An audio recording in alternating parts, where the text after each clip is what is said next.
Students, कैसे हैं आप सभी लोग। मेरा नाम है Jaideep Ameta from Saraswat international academy Vapi. और आज हम बात करने वाले हैं रोटेशन के कुछ क्वेश्चंस की। लास्ट टाइम पे हमने कंजर्वेशन ऑफ एंगुलर मोमेंटम से रिलेटेड कुछ क्वेश्चंस किए थे। आज हम उन्हीं क्वेश्चंस को आगे बढ़ाते हैं और उसके बाद एक नया कॉन्सेप्ट सीखेंगे कि रोटेशन में वर्क, पावर और एनर्जी कैसे कैलकुलेट की जाती है और इनका रिलेशन आपस में क्या रहता है। ठीक है, तो चलिए पहला क्वेश्चन आपके सामने है। ये वही क्वेश्चन है जो हम लास्ट टाइम पे कर रहे थे और अब्रप्ट एंडिंग हो गई थी उस वीडियो की। तो चलिए देखिए क्या कहना चाह रहा है क्वेश्चन। इसमें हमने एक क्वेश्चन ये किया था कि अगर एंगुलर मोमेंटम इन दोनों का बराबर है, दोनों डिस्क का ए और सी का, तो इनके मोमेंट ऑफ इनर्शिया का रेशियो क्या होगा। ऐसे ही दूसरा क्वेश्चन आपसे पूछा गया था कि अगर काइनेटिक एनर्जी इन दोनों की इक्वल है तो इन दोनों का रेशियो क्या होगा। आई गेस बहुत सारे बच्चे आप में से सॉल्व कर चुके होंगे, पर फिर भी हम देख लेते हैं। काइनेटिक एनर्जी का फॉर्मूला हमने देखा था, this is half I omega square. अगर ये ए के लिए बात कर रहे हैं तो सब ए के लिए, और दूसरी बात यही अगर सी के लिए बात करें तो half I C omega C square. ये लिखा जाएगा यहाँ पे। हमें ओमेगा का रेशियो पता है, ये ओमेगा का ratio is omega A by omega is 3। ये हमें यहाँ यूज करना है। हाफ से हाफ कैंसिल, आई ए बाय आई सी जो आपसे पूछा गया है वो हो जाएगा यहाँ पे ओमेगा सी का स्क्वायर बाय ओमेगा ए का स्क्वायर। ठीक है, तो ये हो जाएगा 1/3 स्क्वायर विच इज बेसिकली 1/9। ये आपका फाइनल आंसर आ जाएगा। क्लियर बात है। चलिए आगे बढ़ते हैं। क्वेश्चन आपके सामने है, देखिए क्या कह रहा है कि अगर radius of the earth is reduced to half of its present day value without change in its mass, what will be the length of the day। अगर रेडियस हाफ कर दी जाए अर्थ की उसके मास को चेंज किए बिना, तो दिन की जो लंबाई होती है, जो अभी 24 आवर्स है, उस पर क्या फर्क पड़ेगा। क्लियर है। तो कैसे सोचोगे आप इस क्वेश्चन को। भाई दिन की जो लंबाई होती है, लेंथ होती है, वो किस वजह से होती है। अर्थ के अपने रोटेशन की वजह से। जो अर्थ अपने एक्सिस पे रोटेट कर रहा है तो दिन की लेंथ डिसाइड होती है। अब सोचो अगर अंदर ही अंदर कुछ हो, इसकी जो रेडियस है वो हाफ हो जाए, तो कैसे इस क्वेश्चन को सॉल्व करें। तो हम जानते हैं कि अर्थ अभी घूम रही है। अर्थ जब घूम रही है तो इसका एक एंगुलर मोमेंटम है, और अगर इंटरनल फोर्सेस की वजह से इसकी रेडियस कम हो जाती है तो एंगुलर मोमेंटम पे तो कोई चेंज नहीं होगा, क्योंकि कोई एक्सटर्नल टॉर्क यहाँ पे नहीं है। कंजर्वेशन ऑफ एंगुलर मोमेंटम है। तो बस वही हमें करना है कि अगर इसकी रेडियस कम हो जाएगी तो इसका मोमेंट ऑफ इनर्शिया कम हो जाएगा। ये बात हम देख चुके हैं ऑलरेडी। तो अर्थ जो है वो एक सॉलिड स्फीयर की तरह यूज बनाई जा सकती है। और सॉलिड स्फीयर के लिए मोमेंट ऑफ इनर्शिया आपने क्या लिखा था, 2/5 mr²। रिमेम्बर। तो ये यूज करके हम इस क्वेश्चन को सॉल्व करेंगे। तो हम जानते हैं कि भाई moment of inertia is this. तो अगर इनिशियल मोमेंट ऑफ इनर्शिया लिखो I1, तो मैं लिखूंगा इसको, अपन सीधा एंगुलर मोमेंटम ही लिखते हैं। तो मैं लिखूंगा angular momentum initial is I1 ω1। I1 था 2/5 mr², और जो भी ओमेगा यहाँ पे जिससे चलता है। ठीक है, अर्थ जनरली जो रोटेट करती है। ऐसे अगर फाइनली लिखा जाए तो लिखूंगा I2 ω2। I2 हो जाएगा 2/5 m। अब रेडियस हो गई है हाफ, तो r/2 का स्क्वायर इंटू ω2। और क्योंकि कंजर्वेशन ऑफ एंगुलर मोमेंटम हम यहाँ यूज कर सकते हैं,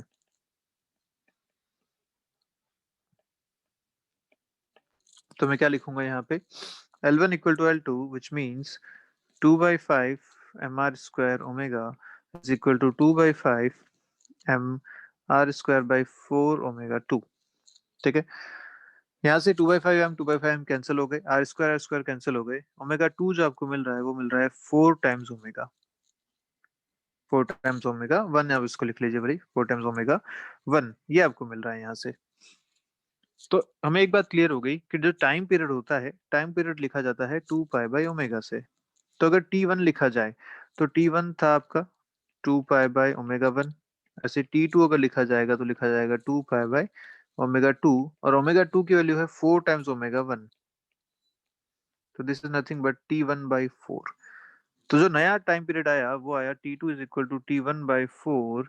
इसका मतलब जो पहले 24 आवर्स चलता था वो अब चलेगा सिर्फ 6 आवर्स। तो जो दिन की लंबाई हो जाएगी वो चलेगी सिर्फ 6 आवर्स। क्लियर है बात? ये इसका आंसर आप लिखेंगे। T1 इज 24, क्योंकि अभी जो एक रोटेशन कंप्लीट करने में, एक रिवोल्यूशन कंप्लीट करने में जो टाइम लग रहा है इसे, वो 24 आवर्स का है, इसलिए मैंने T1 को 24 आवर लिखा। ठीक है, चलिए आगे बढ़ते हैं। नेक्स्ट क्वेश्चन देखिए क्या कह रहा है। क्वेश्चन कह रहा है state whether the following statements, अच्छा कहीं कहीं कटा हुआ है, स्टेटमेंट्स ट्रू और फॉल्स, ये आपको पूछा गया है। A thin uniform circular disk of mass m and radius r rotating in a horizontal plane about an axis, passing through its center and perpendicular to its plane with angular velocity omega. ठीक है, another disk of same dimensions but of mass m by 4 is placed gently on the first disk coaxially. The angular velocity of the system now is 2 omega by root 5. ये आपको बताना है कि this statement is true और false. तो एक बार question ढंग से पढ़ लीजिए और सोचिए कि कैसे इस क्वेश्चन को करेंगे। सोच लिया? तो भाई एक डिस्क घूम रही है, तो दूसरी उसके ऊपर, घूमती हुई डिस्क के ऊपर दूसरी आपने डिस्क रख दी। अब आपसे पूछा गया कि इस पूरे सिस्टम का ओमेगा बताइए। तो सीधा सा हिसाब है कि जब आपने दूसरी डिस्क इसके ऊपर रखी, तो कोई एक्सटर्नल टॉर्क आपने उस पर अप्लाई नहीं किया, आपने उसको लाके धीरे से उस पर रख दिया, कोई टॉर्क नहीं लगाया। जब टॉर्क नहीं लगा तो अब जो पूरे सिस्टम का एंगुलर मोमेंटम है वो कंजर्व रहना चाहिए। जब कंजर्व रहेगा तो हम कह सकते हैं भैया L1 इक्वल टू L2, और वही हमें यहाँ पे यूज करना है। तो चलिए देखते हैं। इनिशियली सिस्टम ऐसा है कि एकमात्र डिस्क है जिसका मास m है, रेडियस r है, और ये एक्सिस आपको दे रखी है जो परपेंडिकुलर इसके प्लेन के है, सेंटर ऑफ मास से पास हो रही है। दिस इज दी ओमेगा 1, ऐसा आप मान लीजिए। ठीक है, ओमेगा आपको दे रखा है ये। तो लिख सकता हूँ कि यहाँ पे L1 जो है वो है आई ओमेगा, और आई अभी जो है वो है, कितना होता है डिस्क के लिए, हाफ एम आर स्क्वायर या एम आर स्क्वायर बाई 2, ये आपने पढ़ा हुआ है, इंटू ओमेगा। ये हो गया L1। ठीक, अब सेकंड केस में क्या हो गया कि इस घूमती हुई डिस्क के ऊपर आपने एक डिस्क और रख दी जो कि सेम रेडियस की है, बट इसका जो मास है वो m/4 है। ठीक है, अब इसी ओमेगा 1 को अपने को कैलकुलेट करना है कि ये नया ओमेगा कितना होगा। तो अब अगर मैं नया आई लिखूं, इस केस में अगर मैं आई लिखूं, इसको मैं I1 बोलता हूं, तो इस केस में दो डिस्क यहाँ पे रखी हुई हैं, इन दोनों के लिए अपने को मोमेंट ऑफ इनर्शिया लिखना पड़ेगा, और दोनों के ही सेंटर ऑफ मास से पास हो रही एक्सिस परपेंडिकुलर है। तो फर्स्ट के लिए अगर मैं लिखूं हाफ एम आर स्क्वायर, तो था ही पहले से।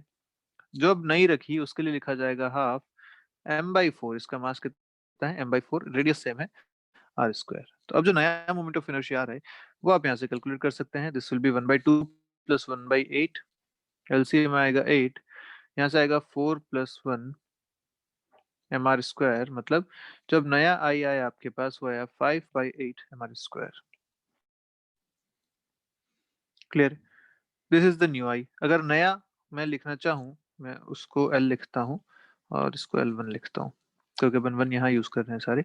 तो L1 अगर मैं यहाँ लिखूँ तो मैं इसको लिखूंगा I1 ओमेगा 1, ये कितना हो जाएगा 5/8 M R square into omega 1। Conservation of angular momentum क्या कहता है? कंजर्वेशन ऑफ एंगुलर मोमेंटम बोलता है L is equal to L1 initial equal to final. अगर इनिशियल लिखा जाए तो आपने L इनिशियल लिखा है half M R square into omega,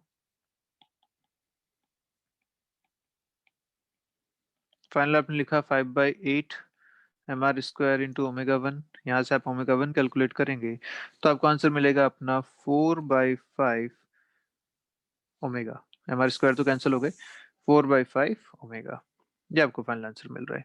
जबकि स्टेटमेंट में आपको बोला गया कि जो फाइनल ओमेगा है वो 2 ओमेगा बाई रूट 5 हो जाएगा, this is a wrong statement. तो आप इस स्टेटमेंट के लिए लिखते हैं कि this is a wrong statement, क्योंकि आपको ट्रू फॉल्स बताना था। तो statement will be false. Obviously ये आपको एक न्यूमेरिकल की फॉर्म में भी दे सकते थे, तो आप अपना आंसर बता ही चुके हैं। Answer is 4/5 omega. ठीक बात है, चलिए नेक्स्ट क्वेश्चन देखिए क्या कह रहा है क्वेश्चन। क्वेश्चन कह रहा है कि एक टेबल यहाँ पे रखा हुआ है, इस टेबल के सेंटर पे एक छेद कर दिया, ठीक है। उस छेद से एक रस्सी आपने यहाँ से इस तरीके से निकाल दी। इसके एक तरफ तो ये छोटा सा मास एम बांध रखा है, एक तरफ ये बड़ा मास कैपिटल एम बांध रखा है, और ऊपर जो छोटा मास एम है ये यहाँ पे लगातार एक सर्कुलर मोशन में घूम रहा है। ठीक बात है, ऐसा एक क्वेश्चन आपको दे रखा है, पढ़ लेते हैं। A thread is passing through a hole at the centre of the frictionless table. कोई फ्रिक्शन नहीं है। At the upper end a block of mass 0.5 kg, ये जो स्मॉल एम दे रखा है, is tied, and the block of mass 8 kg, ये capital M आपको दे रखा है, is tied at the lower end which is freely hanging. The smaller mass is rotated on the table at a constant angular velocity है, about the axis passing through the hole so as to balance the heavier mass.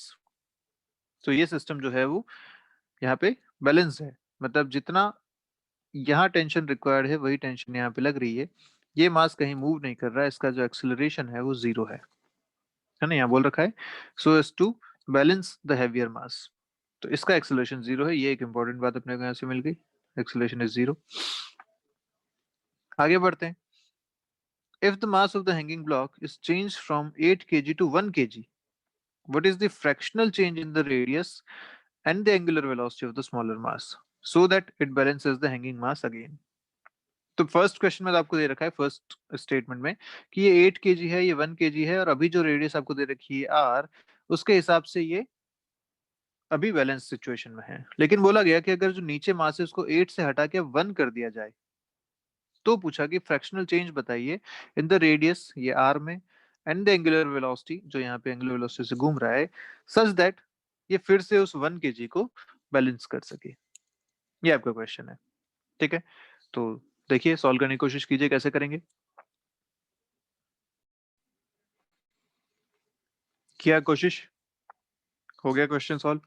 चलिए देखिए कैसे solve करेंगे। भाई कोशिश करते हैं, यहाँ पे पहले अपन एनएलएम की बात करते हैं। हमें पता है कि भाई अंदर जो टेंशन फोर्स लग रहा है यही इसके लिए सेंट्रीपिटल फोर्स है। ये जो टेंशन फोर्स इस पूरी स्ट्रिंग में है, वही जो यहाँ लग रहा है इसके लिए सेंट्रीपिटल फोर्स का काम कर रहा है। तो मैं लिख सकता हूँ ऊपर वाले मास के हिसाब से T equal to M V square by R. Clear है बात। ये एक इक्वेशन हो गई। और दूसरी इक्वेशन में यहाँ से बना सकता हूँ इसके लिए, क्योंकि इसका एक्सेलरेशन जीरो है, मतलब इस पे नेट फोर्स जीरो है। ऊपर लग रहा है टेंशन, नीचे लग रहा है इसका अपना एम जी, मतलब tension equal to M G. एक इसके लिए इक्वेशन आ गई। इन दोनों को अगर मर्ज करता हूँ तो इक्वेशन क्या मिलती है मुझे, यहाँ से मिल रहा है एम, वो स्मॉल एम है, M V square by R is equal to capital M G. ये इक्वेशन मिल गई। तो कुल मिला के अब वो कैपिटल एम चाहे 8 kg हो चाहे 1 kg हो, उसके हिसाब से मैं दो सिचुएशन यहाँ पे बना सकता हूँ। तो अगर मैं 1 और 2 सिचुएशन बनाता हूँ, सिचुएशन 1 में जो कैपिटल एम है वो 8 kg है, और सिचुएशन 2 में जो स्मॉल एम है वो 1 kg है, उसके हिसाब से R1 V1 ऐसे R2 V2 ऐसा मैं सिचुएशन यहाँ पे बना लेता हूँ, ठीक है। अच्छा, यहाँ भी कैपिटल एम है, दिस कैपिटल एम, तो M2 हो गया, M1 हो गया, ठीक। अब सिचुएशन क्या, मैं अगर इन दोनों को डिवाइड करूं, दोनों सिचुएशन में फॉर्मूला तो सेम बनने वाला है क्योंकि बैलेंस तो दोनों तरफ है। तो मैं दोनों केस में इक्वेशन बना सकता हूं, और अगर मैं इक्वेशन को बना के यहाँ पे डिवाइड करूं तो मैं लिख सकता हूँ M V one square by R one divided by M V two square by R two is equal to capital M one by capital M two. ऐसा लिखा जा सकता है। जी जी तो कैंसिल हो जाएंगे आपस में, इसलिए इसको मैं नहीं लिख रहा। ये आप इक्वेशन यहाँ पे लिख सकते हैं, आप चाहें तो लिख लीजिए। चलिए, M G by M G, ये इक्वेशन बना लिया आपने। अब यहाँ पे अगर वैल्यूज रखें तो अपने को बस एम वन एम टू की वैल्यू पता है। एम वन 8 है, एम टू 1 है, तो ये आपको मिल रहा है 8/1 के बराबर। इधर भी स्मॉल एम कैंसिल हो गए। यहाँ से आप इसको थोड़ा सा सॉल्व करें तो आपको मिलता है V1 square into R2 divide by V2 square into R1। ये कितना है आपके पास, 8/1 के बराबर। ठीक बात है। तो एक तो आप इक्वेशन को रख लीजिए अपने पास। अब और इक्वेशंस कहाँ से लाएं। तो भाई हमें पता है ये जो टेंशन फोर्स इस पे एक्ट कर रहा है, इस ब्लॉक पे अगर बात करें इस मास पे, तो ये टेंशन फोर्स यहाँ पे एक्ट कर रहा है। इस टेंशन फोर्स के लिए क्या इसके अबाउट कोई टॉर्क होगा, क्या भाई इस टेंशन का इस ओ के अबाउट कोई टॉर्क होगा, सोच के बताइए। ओ यहाँ पे है, टेंशन इस की तरफ आ रहा है। हमें पता है ना कि हमें चाहिए होता है हमेशा पोजीशन वेक्टर। अगर आर और फोर्स दोनों एक ही डायरेक्शन में आ गए, एक ही लाइन पे आ गए, तो क्या टॉर्क जीरो हो जाएगा? क्योंकि साइन या तो थीटा, साइन थीटा या तो जीरो हो जाएगा या 180 डिग्रीज हो जाएगा। इसलिए इस केस में जब फोर्स इस ओरिजिन से ही पास करता हो तो टॉर्क होता है जीरो, मतलब टेंशन का टॉर्क यहाँ पे जीरो है। और ऑब्वियसली जो नीचे mg है, इसका टॉर्क भी जीरो है। इस टेंशन का फोर्स का टॉर्क भी जीरो है, क्योंकि ये सब इसी से पास हो रहे हैं। मतलब हर एक फोर्स का टॉर्क यहाँ पे जीरो है। तो इसका मतलब ये कि यहाँ पे एंगुलर मोमेंटम भी कंजर्व रहेगा, क्योंकि सिस्टम पे टॉर्क जीरो है। Torque on the system equal to zero. इसका मतलब L1 इक्वल टू L2, ये भी आप कह सकते हैं यहाँ पे। सर्कुलर मोशन के केस में एंगुलर मोमेंटम कितना होता है? mvr। तो m into V one into R one equal to m into V two into R two. जो मास छोटा वाला मास है उसका एंगुलर मोमेंटम मैंने यहाँ पे लिखे हैं। तो यहाँ से अगर मैं वेलोसिटी का रेशो बताऊं तो देखो v1/v2 क्या मिलता है आपको? यहाँ से मिलेगा r2/r1 के बराबर। और ये मैं आगे यूज करूंगा। ठीक है, तो वेलोसिटी का रेशो मिल गया। अब इस वेलोसिटी के रेशियो को मैं इस इक्वेशन में यूज करता हूँ फिर से, वन में। तो v1 स्क्वायर/v2 स्क्वायर जहाँ दिख रहा है, मैं लिखूंगा r2/r1 का square into r2/r1 equal to 8/1। यहाँ से आपको मिलेगा r2/r1 इज इक्वल टू 2। ठीक है, ये आपको यहाँ से एक रिलेशन मिल गया। पर आपको यहाँ पूछा क्या है, देखिए ध्यान से।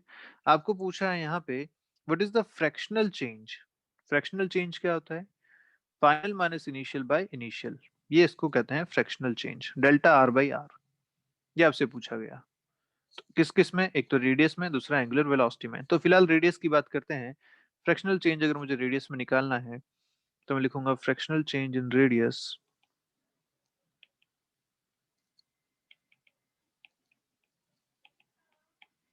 Equal to delta R by R one. Initial पे हमेशा निकाला जाता है। डेल्टा आर मतलब R2 - R1/R1। अब कैसे निकाला जाए? तो इसको मैं लिखूंगा R2/R1 माइनस वन। ठीक है, R1 को मैंने दोनों पे अलग अलग डिवाइड कर दिया। तो R2/R1 माइनस वन, ये अपना आंसर है। R2/R1 आपको पता है 2 है, ये 1 है, तो ये हो जाएगा आंसर आपका 1। फ्रैक्शनल चेंज जो आपका आया वो आंसर आ रहा है 1 के बराबर। ठीक है, ऐसे ही आपसे पूछा गया था फ्रैक्शनल चेंज इन एंगुलर वेलोसिटी। तो हम जानते हैं कि एंगुलर वेलोसिटी के केस में तो v इक्वल टू होता है r ओमेगा, ये हमें पता है। अगर मैं ओमेगा का रेशियो निकालना चाहता हूँ, ओमेगा 2/ओमेगा 1, तो मैं लिखूंगा यहाँ से v2/v1 इंटू r1/r2। ऐसा ही लिखा जाएगा।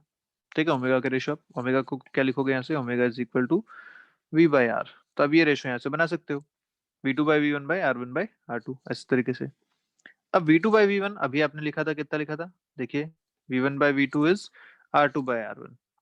तो v2/v1 हो जाएगा r1/r2। तो मैं ऐसे लिखूंगा this is r1/r2 into r1/r2।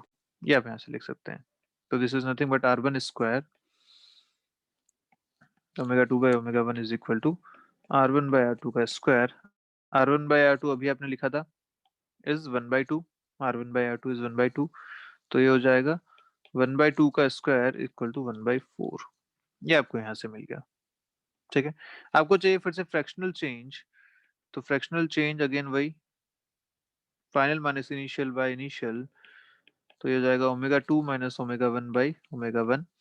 अलग अलग इसको फिर से कर लेता हूँ, तो ओमेगा 2/ओमेगा 1 माइनस वन। ओमेगा 2/ओमेगा 1 आपने अभी निकाला, 1/4 माइनस वन माइनस 3/4 आपका आंसर आ जाएगा। This is the fractional change. और आपसे अगर परसेंटेज चेंज पूछा होता तो आप इसी में 100 का मल्टीप्लाई कर देते। आपको अगर परसेंटेज चेंज पूछा होता तो आप लिखते fractional change into 100। Fractional change into 100, तो आप यहाँ लिखते 1 × 100, मतलब 100% का यहाँ पे चेंज हो गया रेडियस में। जो रेडियस पहले थी उसकी अब डबल रेडियस यहाँ पे काम आएगी। इस तरीके का चेंज हुआ। ऐसे ओमेगा में आप अगर फ्रैक्शनल फ्रैक्शनल परसेंटेज चेंज लिखते तो क्या लिखते हैं यहाँ पे आप? -3/4 इंटू 100 मतलब -75%। इसका मतलब जो ओमेगा पहले थी, अब उससे 75% ओमेगा कम हो गई है। माइनस है, इसका मतलब ओमेगा एंगुलर वेलोसिटी पहले से कम हो गई है। क्लियर है बात? तो अच्छा क्वेश्चन है। आई गेस आपको क्वेश्चन क्लियर हो गया है पूरे अच्छे तरीके से। ठीक है, इसमें एनएलएम का कॉन्सेप्ट भी आ गया, सर्कुलर मोशन के कॉन्सेप्ट भी आ गए, और रोटेशन के भी काफी सारे अच्छे अच्छे कॉन्सेप्ट इसमें यूज हुए। ठीक है, चलिए आगे बढ़ते हैं, बात करते हैं अपने नेक्स्ट टॉपिक की। अपना टॉपिक है kinetic energy, work and power in rotational motion.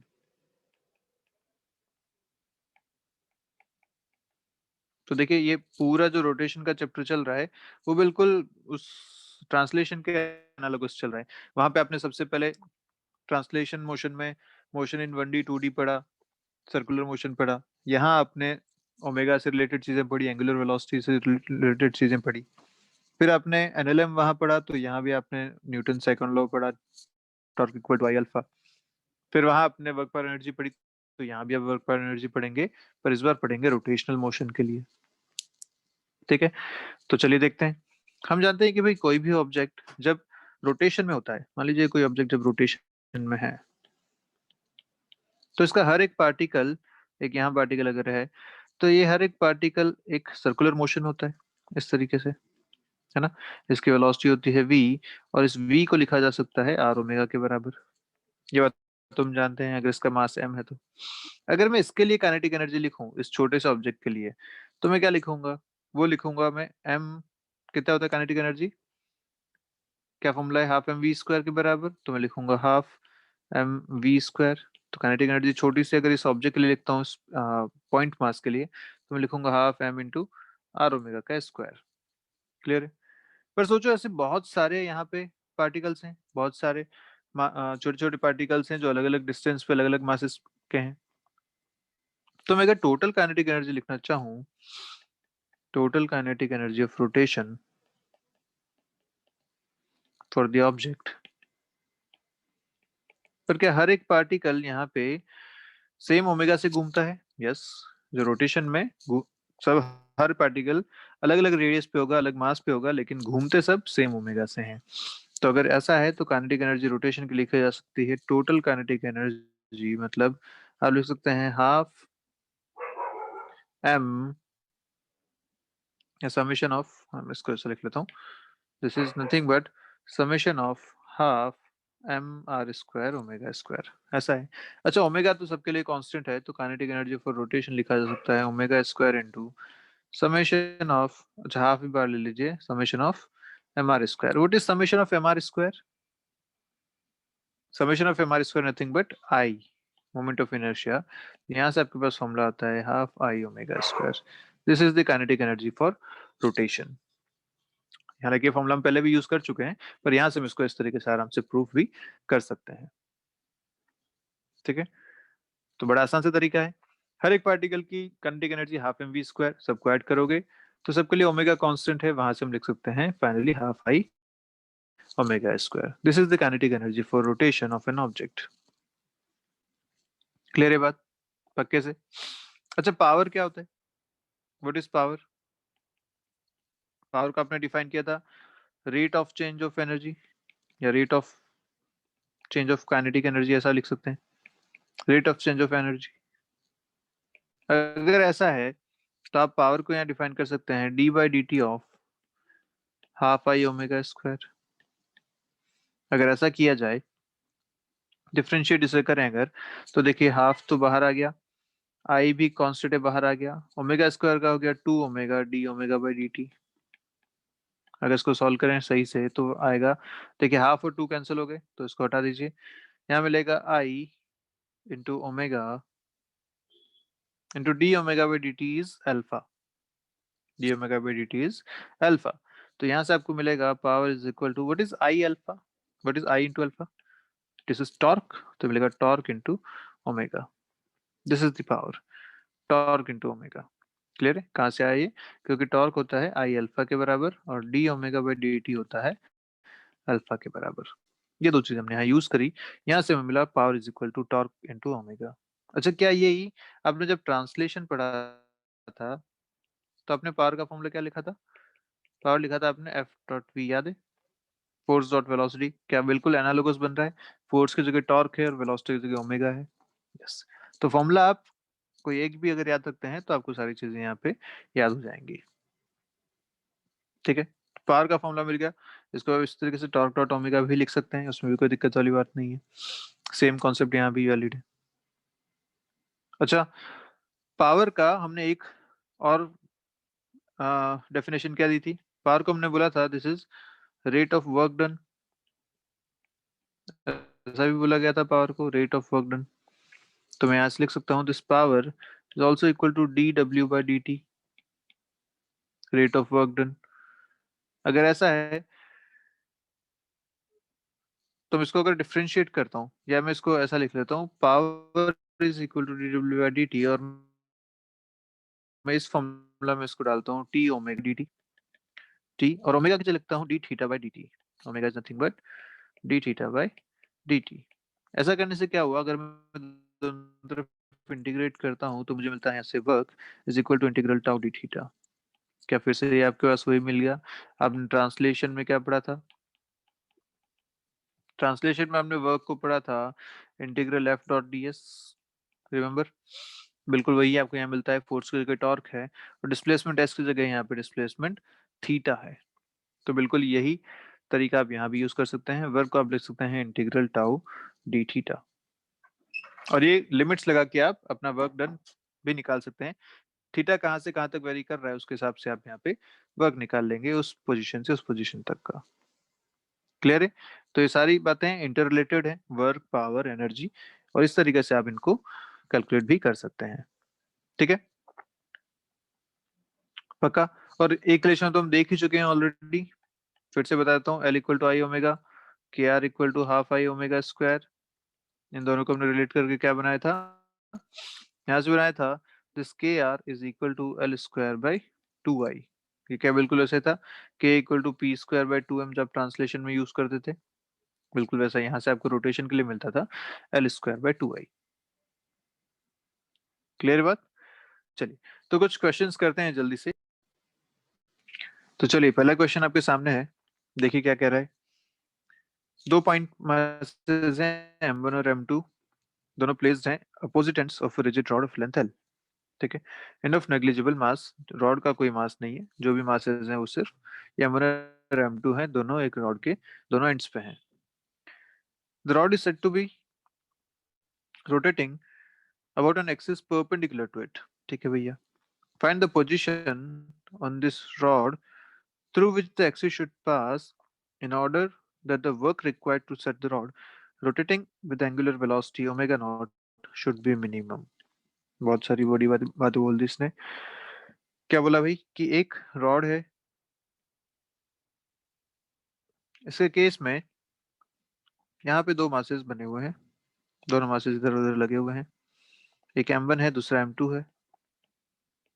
बोला कि ये एक परपेंडिकुलर एक्सिस के अबाउट रोटेट कर रहा है, लेट्स से इस एक्सिस के अबाउट ये रोटेट कर रहा है। ठीक है, आपसे बोला गया कि इस एक्सिस की पोजीशन बताइए। पोजीशन मतलब जैसे ये अगर डिस्टेंस x है तो ये डिस्टेंस हो जाएगी l माइनस एक्स। आपको ये x डिस्टेंस निकालनी है, इस एक्सिस की पोजीशन कहाँ होनी चाहिए? अब क्या कंडीशन है? सच दैट ये जो रॉड को ओमेगा नॉट से घुमाना है, इसमें मिनिमम वर्क करना पड़े। ओमेगा नॉट से घुमाने में, रेस्ट से लाके ओमेगा नॉट तक घुमाने में इसमें मिनिमम वर्क करना पड़े, ऐसा आप बताइए, ऐसी इसकी पोजीशन बताइए। ठीक है, तो कैसे सॉल्व करें इस क्वेश्चन को? वही हमें पता है कि वर्क की बात जब आ रही है और यहाँ पे रोटेशन की बात आ रही है, तो हम जानते हैं कि वर्क एनर्जी थ्योरम क्या कहती है? याद कीजिए, वर्क एनर्जी थ्योरम क्या कहती थी? वो कहती थी कि change in kinetic energy is equal to work done, है ना? तो यहाँ पे अगर ऐसा थ्योरम लगाया जाए तो मैं लिख सकता हूँ this work done is equal to kinetic energy final minus kinetic energy initial. तो काइनेटिक एनर्जी फाइनल कितनी है? तो दोनों जब चल रहे हैं तो half I omega naught square, घूम रहा है ये पूरी रॉड, और इनिशियल काइनेटिक एनर्जी जीरो, क्योंकि वो रेस्ट पे है, ऐसा यहाँ पे बोल रखा है ऑलरेडी आपको। ठीक बात है। And what is I hear? ये आई क्या है? तो आई दोनों मासेस का जो कंबाइंड मोमेंट ऑफ इनर्शिया वो आएगा।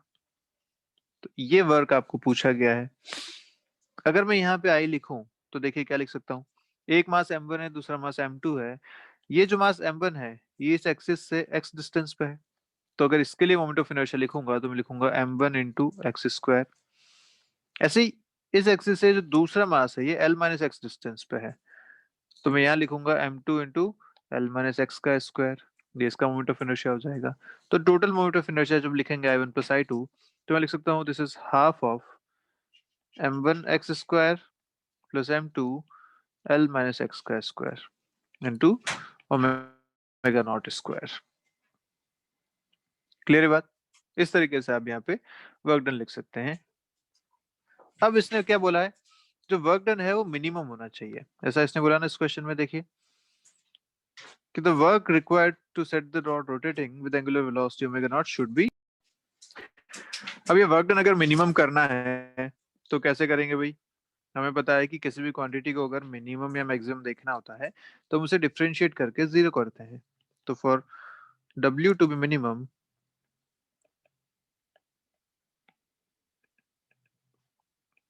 dw by dt या dw by dx equal to zero, क्योंकि यहाँ वेरिएबल x है, हमें वो पोजीशन फाइंड करनी है। तो अगर इस पूरे एक्सप्रेशन को मैं x के साथ डिफरेंशिएट करूं तो देखिए क्या मिलेगा।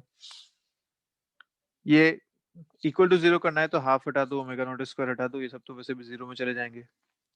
m1 एक्स स्क्वायर का डिफरेंशिएट होगा आपका 2x, तो ये हो जाएगा 2 टाइम्स m1 x प्लस, अगर यहाँ डिफरेंशिएट करें तो यहाँ आएगा आपके पास 2 times m2 into L minus x, और क्योंकि x का कोफिशिएंट -1 है तो एक -1 भी यहाँ पे आएगा इक्वल टू जीरो। तो ये आपके पास जो एक्सप्रेशन बनता है, एक पेज में यहाँ पे ऐड कर देता हूँ।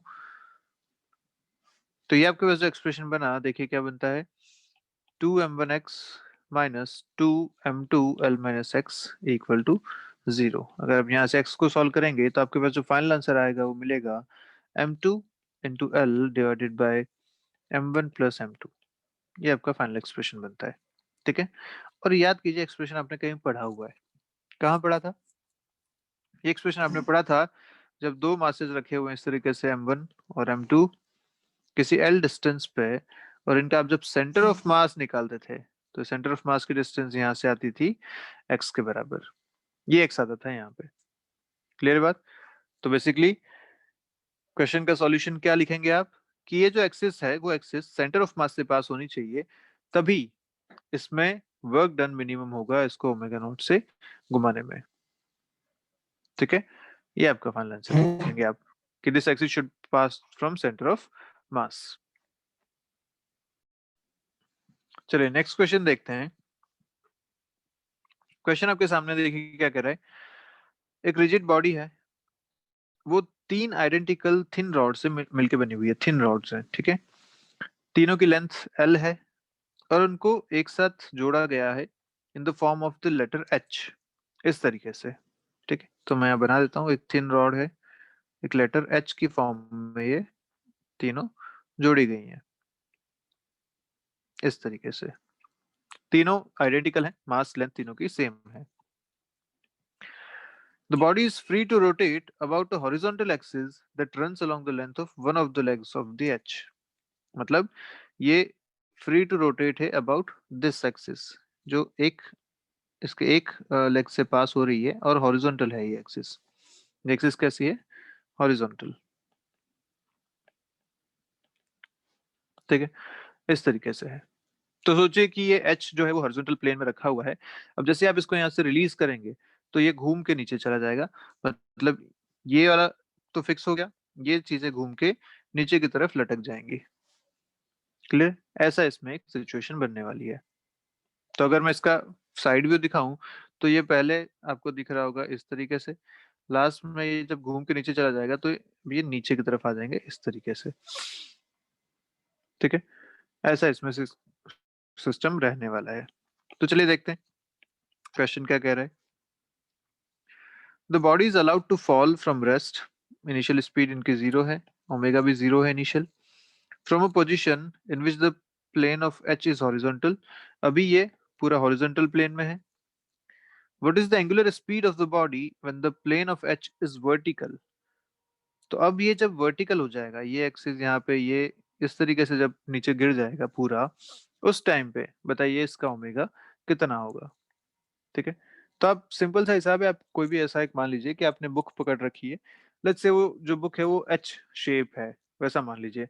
अब बुक को एक कॉर्नर या एक एज से उसको पकड़ लीजिए, अब आप उसको गिरने दीजिए, बाकी चीजों को, वो एज को पकड़ के रखिए, बाकी जब आप उसको गिरा देंगे तो वो वर्टिकल हो जाएगा। अब वर्टिकल हो जाएगा तो आपसे यही पूछा गया कि जब वो हॉरिजॉन्टल था तो वहां से इनिशियल ओमेगा जीरो दे रखा है, पर क्योंकि उस पर एक टॉर्क लगेगा अपने खुद के मास की वजह से, उसके वेट की वजह से, तो वो घूमेगा उस एज की अबाउट, तो वो नीचे जब पहुंचेगा तो उसका ओमेगा कितना होगा, ये आपका क्वेश्चन है। तो कैसे करें इस क्वेश्चन को, इस बारे में बात करते हैं। भैया हमें पता है कि इस क्वेश्चन को सॉल्व करने के लिए हमें पहले तो काइनेटिक एनर्जीज की बात करनी पड़ेगी।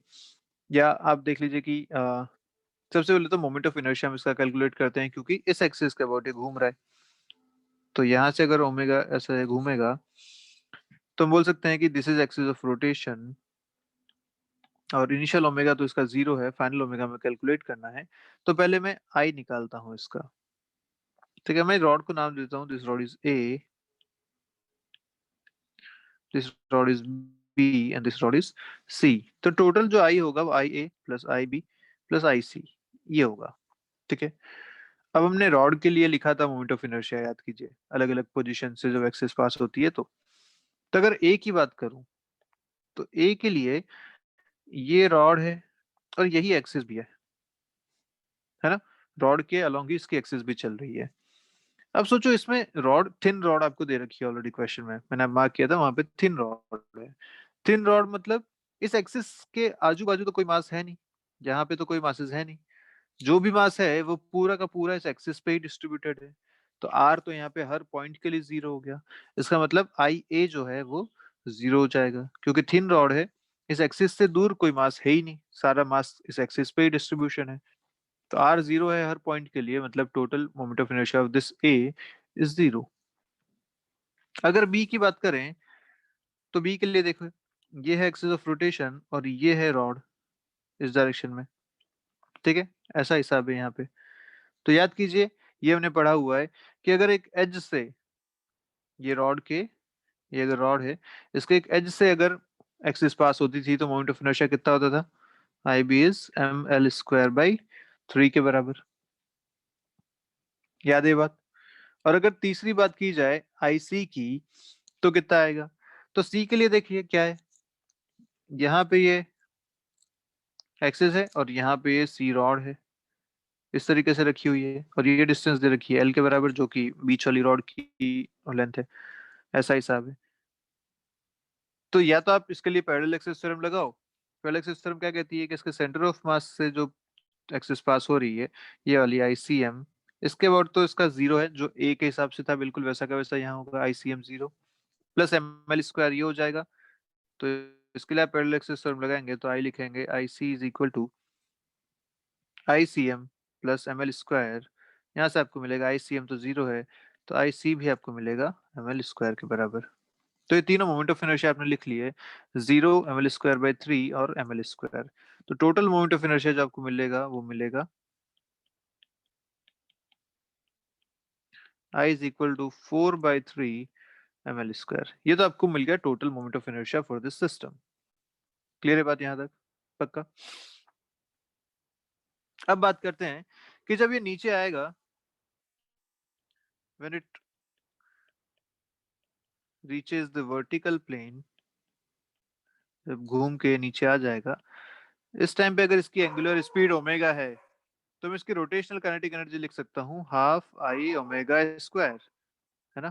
तो ये हो जाएगा half four by three M L square into omega square. ये हिसाब हो गया। ये ओमेगा मुझे कैलकुलेट करना है। अब कैसे कैलकुलेट करूं, तो सीधा सा हिसाब है भैया कि ये जब नीचे आके गिरेगा तो ये काइनेटिक एनर्जी इसको मिलेगी कहाँ से, कौन सी एनर्जी अब काइनेटिक एनर्जी में कन्वर्ट हुई। तो सीधा सा हिसाब है कि जो रॉड्स पहले हॉरिजॉन्टल पोजीशन में थी, अब वो नीचे आ चुकी हैं वर्टिकल पोजीशन में, मतलब उनकी पोटेंशियल एनर्जी कम हो चुकी है। जो रॉड पहले हॉरिजॉन्टल पोजीशन में थी, जो यहाँ रखी हुई थी इस हॉरिजॉन्टल पोजीशन में बढ़िया यहाँ से, अब वो इस एक्सिस के अबाउट घूमी और घूमने की वजह से ये नीचे की तरफ आ गई। तो नीचे आ गई, तो ये रॉड तो यहीं रहेगी क्योंकि ये तो एक्सिस है, इसमें तो कोई चेंज होगा नहीं। लेकिन ये जो पहले हॉरिजॉन्टल में थी, अब ये घूम के नीचे वर्टिकल में आ जाएगी।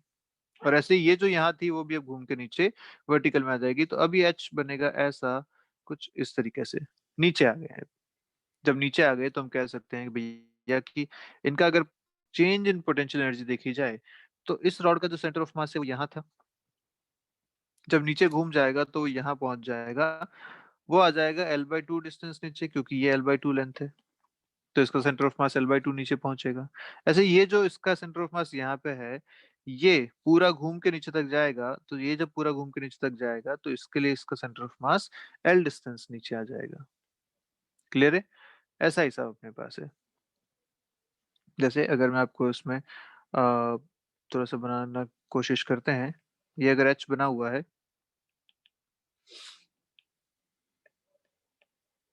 तो हम बोल सकते हैं कि अब, या इसको अगर फ्रंट व्यू देखिए, तो मैं इसका साइड व्यू अगर दिखाऊं तो ये ऐसा हो जाएगा अब, इस तरीके से। ठीक है? इस एच, इसके अबाउट ये घूम गया। जब इसके अबाउट ये घूम गया, तो जो पूरा पूरा प्ले इस प्लेन में था, पूरा का पूरा पहले यहीं रखा हुआ था इस प्लेन में, अब वो नीचे आ चुका है। तो यहाँ जो रॉड थी वो अब यहाँ से यहाँ आ गई, L/2 डिस्टेंस नीचे। और इस वाली रॉड का सेंटर ऑफ मास पूरा L नीचे आ चुका है। इसलिए जो चेंज इन पोटेंशियल एनर्जी आएगा वो दोनों के हिसाब से लिखा जाएगा। तो हम लिख सकते हैं कि this gain in kinetic energy is equal to loss in potential energy. तो हम लिखते हैं यहाँ पे this 1/2 into 4/3 ml² into omega² is equal to, first rod का तो loss in potential energy zero है क्योंकि वो तो एक्सिस ही है, वो तो फिक्स है, वहीं पे रहेगी। दूसरी जो बीच वाली रॉड है वो L/2 डिस्टेंस नीचे आई है, तो उसका मास m है इंटू जी इंटू L/2, mgh होती है पोटेंशियल एनर्जी, h यहाँ पे L/2 हो गया। और ऐसे तीसरी जो रॉड है जो एकदम सबसे नीचे आ चुकी है, उसके लिए mg इंटू l, ये उसकी लॉस इन पोटेंशियल एनर्जी हो जाएगी। अब यहाँ से अपने को चीजें सॉल्व करनी है। सॉल्व करते हैं जल्दी से, ओमेगा देखते हैं कितना आता है। अब जैसे सॉल्व करेंगे फाइनली, तो आपको फाइनल आंसर बता रहा हूँ, this answer will be 3/2 √GL। ये आपका फाइनल आंसर आ जाएगा। क्लियर है बात? ठीक है, ये क्वेश्चन क्लियर है अच्छे से? पहले हॉरिजॉन्टल प्लेन में था, अब वो वर्टिकल हो गया है, ऐसा आप समझ सकते हैं। आप चाहे तो इस क्वेश्चन को ऐसे भी समझ सकते हैं, अपना प्लेन, अपना हाथ जो है, आपका पाम जो है, उस पाम को आप पहले हॉरिजॉन्टल रखिए, फिर उसे अपनी किसी या थंब के अबाउट उसको रोटेट कर दीजिए। जब थंब के अबाउट रोटेट करेंगे, तो देखिए थंब तो अपनी जगह फिक्स है, उसकी पोजीशन चेंज नहीं हुई, उसका जो हॉरिजॉन्टल लेवल है वो चेंज नहीं हुआ। लेकिन बाकी सारी फिंगर्स जो हॉरिजॉन्टल पोजीशन में थी वो अब सब नीचे जा चुकी है, उस लेवल से, उस हॉरिजॉन्टल लेवल से अब सब नीचे हो चुकी हैं। तो क्या सबका सेंटर ऑफ मास भी नीचे चला गया, सबकी पोटेंशियल एनर्जी चेंज हो गई? यस, वही बात यहाँ पे हुई। उस चेंज इन पोटेंशियल एनर्जी की वजह से काइनेटिक एनर्जी सबको मिली है, वही ओमेगा हमने यहाँ पे कैलकुलेट किया है। ठीक है, चलिए, तो आज का वीडियो यहीं खत्म करते हैं, मिलते हैं नेक्स्ट क्लास में। तब बात करेंगे अपन रोलिंग की। रोलिंग मतलब ट्रांसलेशन और रोटेशन अगर दोनों साथ में हो, तो कैसे हम इस सारी चीजों को सॉल्व करने वाले हैं। ठीक है, ठीक है, मिलते हैं नेक्स्ट क्लास में, तब तक के लिए बाय बाय, पढ़ते रहिए।